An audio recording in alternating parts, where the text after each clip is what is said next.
When was the last time you heard the question, "What are you grateful for?" Probably recently, right? And how did you answer it? Gratitude is a topic you find everywhere. Posters and prints, signs, journals, on social media with plenty of hashtags, and one dedicated to the day of the week, hashtag Thankful Thursday. And I admit it, you'll hear it from me too. But as is my style, it won't be in the usual way. I believe in the power of gratitude, but I also believe we need to understand it and approach it the right way. And I'm here to help you do just that. You're listening to the Positively Living podcast. I'm your host, Lisa Zawrotny, founder of Positively Productive Systems and a coach certified in time and stress management, helping clients make space for what matters most in their lives. Join me each episode and we'll talk about decluttering, stress management, habits, personalized productivity, gratitude, and so much more. I understand the overwhelm of life because I'm a wife, mom to kids and cats, and a former caregiver. I'm here to help you choose what's right for you so you can do less, live more, and breathe easier. Sound good? Let's get to it. Today's topic is good for the heart and so much more. Gratitude. And I wonder, is it misunderstood? I think it can be. So today we'll talk about what it is and what it isn't. We'll go over the myths and misinterpretations, talk about the gifts and the healing power of gratitude, and highlight a variety of ways you can welcome it into your life. Before we cover all that, I want to share a personal story from a time when gratitude was the last thing on my mind. In my episode on the #1 productivity tool, I told you a bit about my time as a caregiver for my mom who had Alzheimer's. I was a sandwich caregiver, ensuring both my very young children and my mom were cared for physically, mentally, and emotionally. Plus, I was a wife and a business owner trying desperately to find the time and energy for those roles too. You can hear more about that time in episode 1, but you can probably guess what survival mode did to my perspective on life. With that backdrop, imagine a conversation with my dear husband. And I don't mean that jokingly, even though he and I tease each other every chance we get. I mean that genuinely. Our nights were sleepless. He was juggling work and our photography business and showing incredible patience for the little attention he was receiving. And when we would talk, we would struggle to find words of encouragement for each other because we both had, as we called it, empty tanks. We both felt like we had nothing left to give. But we'd dig deeper and do our best whenever we could. So one day, he was trying to dig deep and offer his wife, known for her incessant positivity usually, but who had become wearily negative, some words of encouragement. He offered his own perspective with the best of intentions and spoke in a meaningful, genuine way, reminding me that we were lucky to have our health, our beautiful children, and each other. And my response was anything but kind. I was so angry at him. All I heard were cliches. I felt like his words of gratitude and the phrase, "at least we have," were a dismissal of my pain. So if you are listening to this episode and hurting so much right now that being thankful seems foreign, know that I get it. Know that everything we discuss today is anything but a dismissal of you and your hurt. Think of it as an exploration and see what resonates. Take what you can from it and return to it. Keep healing, listen again, and keep exploring. I promise you it's worth it. I told you in my trailer episode that I am willing to listen and learn and change my mind. And even through my anger, I took my husband's words to heart and let them sit quietly as I focused on surviving. When I began to heal from this traumatic time in my life, I read inspirational books and listened to thought leaders, and the one thing that kept coming up over and over again was that the happiest, most successful people have a gratitude practice. The thing is, I didn't know what that was. I only knew what I thought it was. The thing that made me answer my husband angrily was what I thought it was, and now that I know, it has become so important to me. I share it every chance I get, and I took it a step further by creating the Positively Grateful series on Facebook, a free group dedicated to exploring and deepening our gratitude practice. I will provide more details later in this episode and link to the group in the show notes. So what is gratitude? Harvard Medical School defines gratitude as a thankful appreciation for what an individual receives, whether tangible or intangible. With gratitude, people acknowledge the goodness in their lives. As a result, gratitude also helps people connect to something larger than themselves as individuals, whether to other people, nature, or a higher power. Gratitude offers many gifts and opportunities, which I've summed up in 3 categories: healing, connection, and transformation. With healing, gratitude creates an environment that allows us to forgive and to release pain. Studies show that people who are grateful feel fewer aches and pains. Being grateful even improves sleep. With connection, gratitude brings us together in common and mutual appreciation. Gratitude enhances empathy and creates opportunity for new relationships. And transformation? Well, gratitude reframes how we see the world, transforming who we are and how we live. Feeling grateful reduces toxic emotions, improves self-esteem, and increases mental strength. I've seen the phrase that I can't attribute to anyone, it's unknown, that it isn't happy people who are grateful, it's grateful people who are happy. The best part about this is that science is backing this up. Happiness research, positive psychology research, these are real things, like Harvard research things. In positive psychology research, gratitude is associated with greater happiness.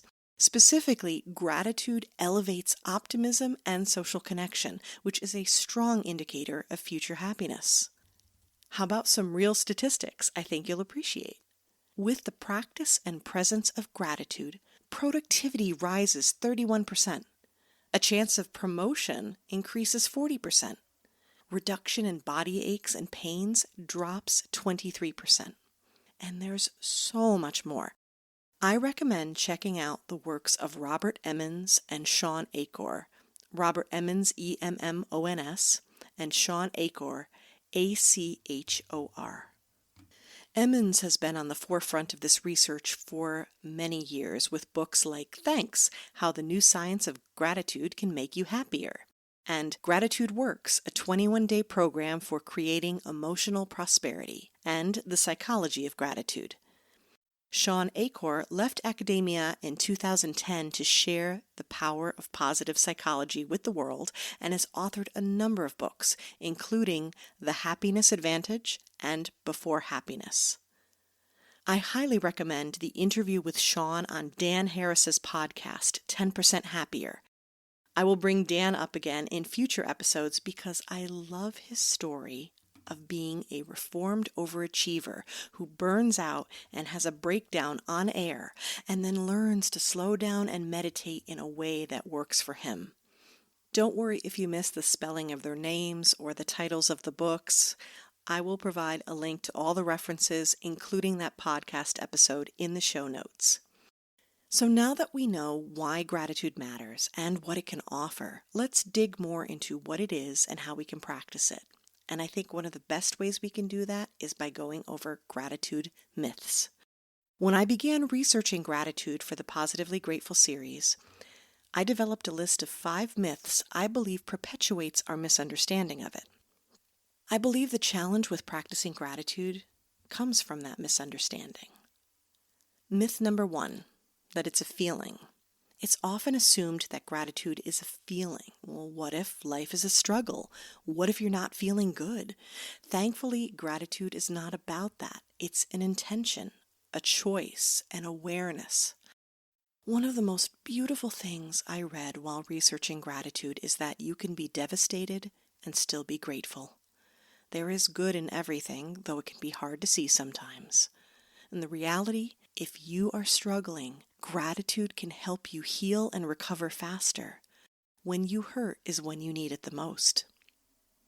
Myth number 2, that it's only focused on good, which isn't realistic. Gratitude is about finding the good, but not solely focusing on it to the point where hardships are ignored. That would pull us into toxic positivity, which I will do an episode about as well. The reality, gratitude is much more effective within the context of difficult times, and we can practice it while acknowledging the difficult. Myth number 3, that it makes you complacent. Feeling gratitude for what you have doesn't mean you'll lose your drive or stop having goals. Conversely, it's an effective goal-setting companion. The reality, gratitude helps you grow more of what you love and appreciate. That has a direct impact on your success. Myth number 4 is that it's religious. Gratitude doesn't need religion or spirituality to accompany it. There are many who practice gratitude who are religious, but its connection to a deity or greater power is a personal choice. The reality, gratitude is a singular focus of appreciation from within. It brings you outside yourself to something greater, which is linked to purpose, but it's up to you to decide what that greater thing is. Myth number 5 is that it requires humility. You don't necessarily need to be self-effacing when grateful, though you may find it wonderfully humbling in some cases.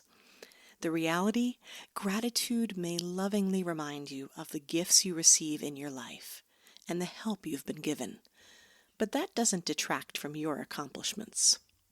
Now let's talk practicing gratitude.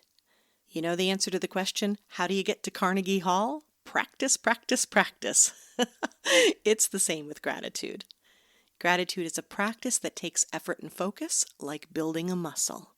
But the good news is, the more you do it, the better it gets, and the easier you can access it when you need it.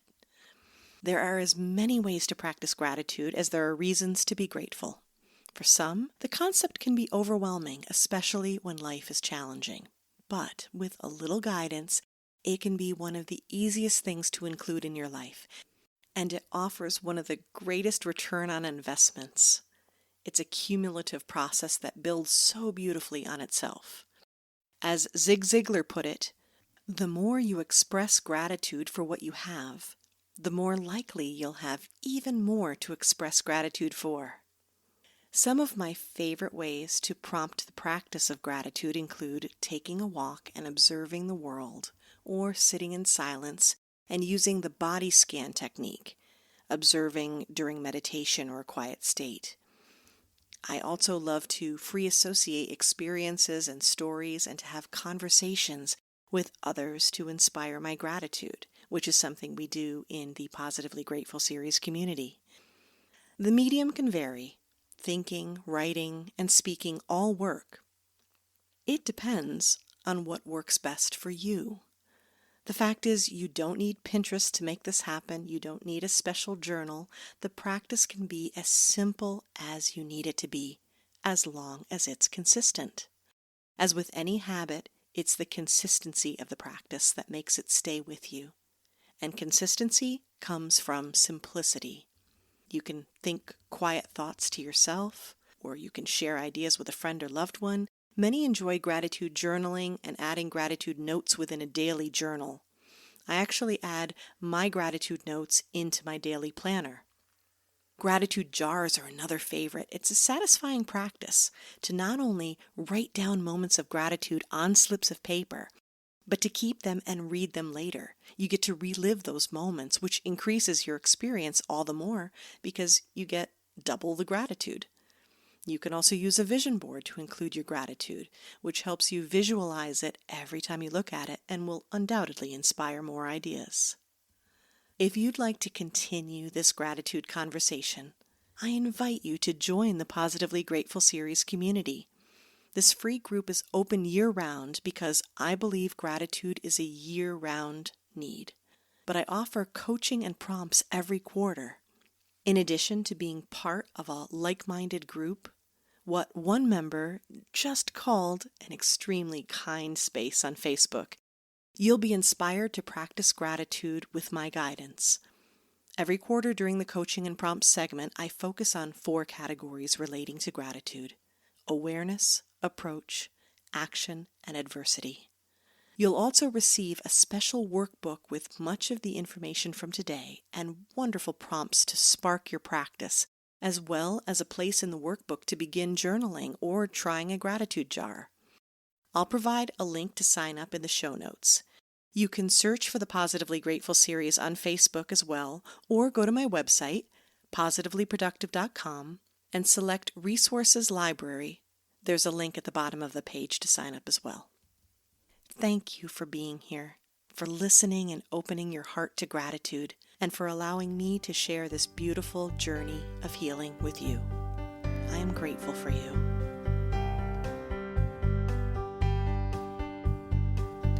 Gratitude unlocks the fullness of life. It turns what we have into enough and more. It turns denial into acceptance, chaos to order, confusion to clarity. It can turn a meal into a feast, a house into a home, a stranger into a friend. Melanie Beattie. Thank you for joining me on the Positively Living podcast. Your time is precious, and I'm honored you chose to spend it with me. If you'd like more information on today's show, you can find a link to the show notes on positivelyproductive.com/podcast. If you found value in this show, please click subscribe, and even better, give a quick review on iTunes. It supports me and will help others find the show. If you'd like more positive content, come join me on social media, Positively Productive on Facebook and positively_Lisa on Instagram. Get ready for kids, cats, and all my quirky humor over there. I look forward to having you join me next episode. Until then, keep it positive and keep making space for what matters most.